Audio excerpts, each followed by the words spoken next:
कृष्णा गाडगीळ आणि sons limited 1832 पासून। नमस्कार, मी सेजल पुरवार। स्पेशल रिपोर्ट या बातमीपत्रात तुम्हा सर्वांचं स्वागत। आरक्षणाच्या लढाईमध्ये लातूरमध्ये ओबीसी तरुणानं आत्महत्या केली। हैदराबाद गॅझेटमुळे ओबीसींचं आरक्षण संपलं अशी चिठ्ठी लिहून भरत कराड नावाच्या तरुणानं आपलं जीवन संपवलं। मात्र त्यानंतर मंत्री भुजबळांनी बलिदान व्यर्थ जाऊ देणार नाही असं म्हणत लढाईचा एल्गार पुकारला। पाहूयात। आम्ही त्याचं एक बलिदान जे आहे व्यर्थ जाऊ देणार नाही। अगोदर आम्ही संपू आणि मग तुम्ही काय करायचं ते करा, परंतु तुम्ही काय करायचं। ओबीसी आरक्षण संपल्याचं म्हणत लातूर जिल्ह्यात 35 वर्ष भरत कराड या तरुणानं आत्महत्या केली। रेणापूर तालुक्यातल्या वांगदरी गावात राहणाऱ्या भरतनं मांजरा नदीत उडी घेत जीवन संपवलं। मंत्री छगन भुजबळ यांनी भरत कराडच्या घरी येत कुटुंबियांची भेट घेतली आणि कुटुंबियांना धीर दिला। भरतला 3 मुली, 1 मुलगा, पत्नी, आई आणि 3 भाऊ आहेत। शेती अवघी 2 एकर आहे। भुजबळ आणि धनंजय मुंडेंनी भरतच्या आईची आणि मुलांची विचारपूस केली। कुटुंबियांचं सांत्वन करत आर्थिक मदतही केली।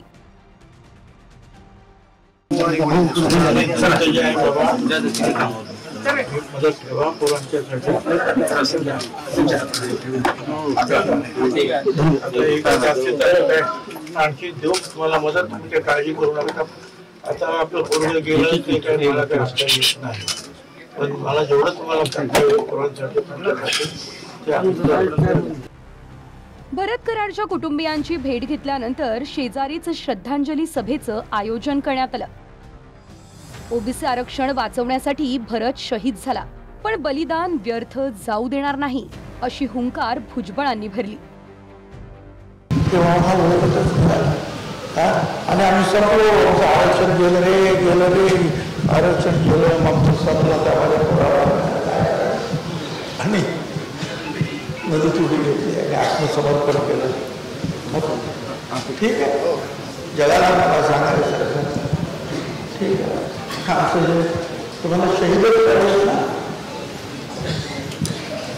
आमच्या प्रभूजी तुम्हाला पहिला शहीद केला, पण आम्ही त्याचं एक बलिदान जे आहे व्यर्थ जाऊ देणार नाही।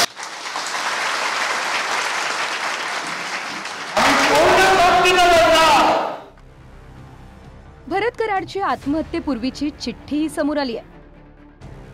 मी भरत महादेव कराड, आताच महाराष्ट्र सरकारने हैदराबाद गॅझेट लागू केलं, त्यामुळे ओबीसींचं कायमस्वरूपी आरक्षण संपवलंय।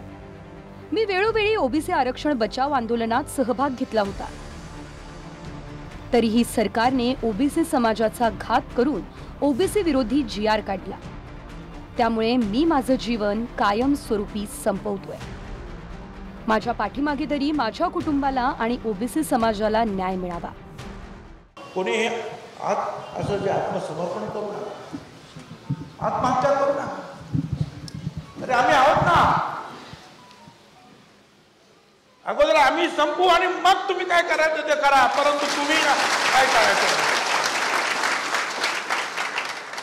तुम्ही लढण्याच्या जिद्दीनं पुढे या। आपल्याला कायदा हातात घ्यायचा आहे। आत्महत्या नाही करायची, कधी आपलं जीवन संपवायचं नाही, आपलं कुटुंब उघड्यावरती पडतं।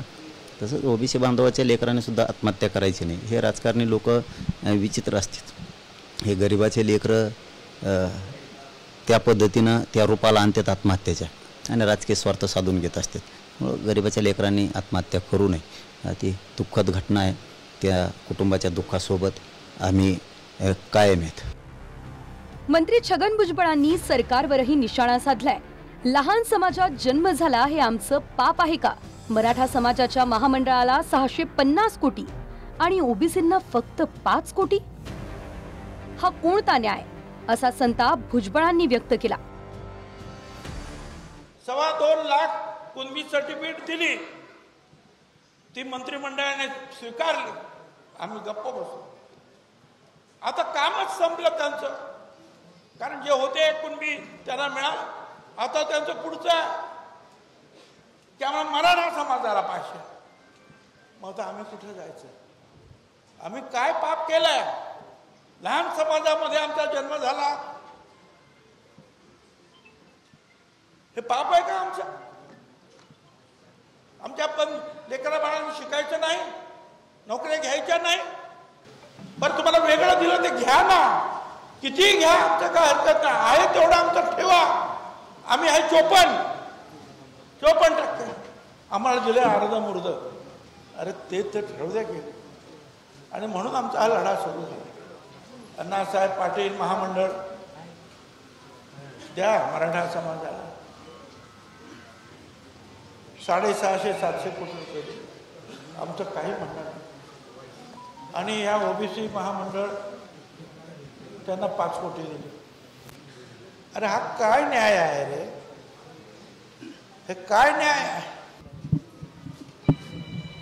आमच्याकडे नाहीच काय तर काय बोलतो, तर आम्हाला रगडीतच आलं.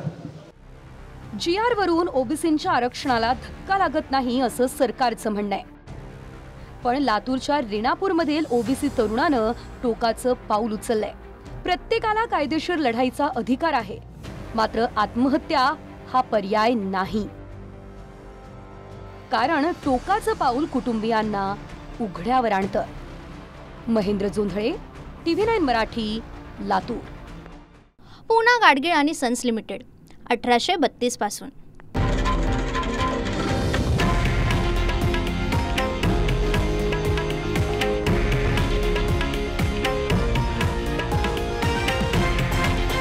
हे आहे देशातील नंबर 1 न्यूज नेटवर्क आणि आपण पाहत आहात TV9 मराठी, एकमेव.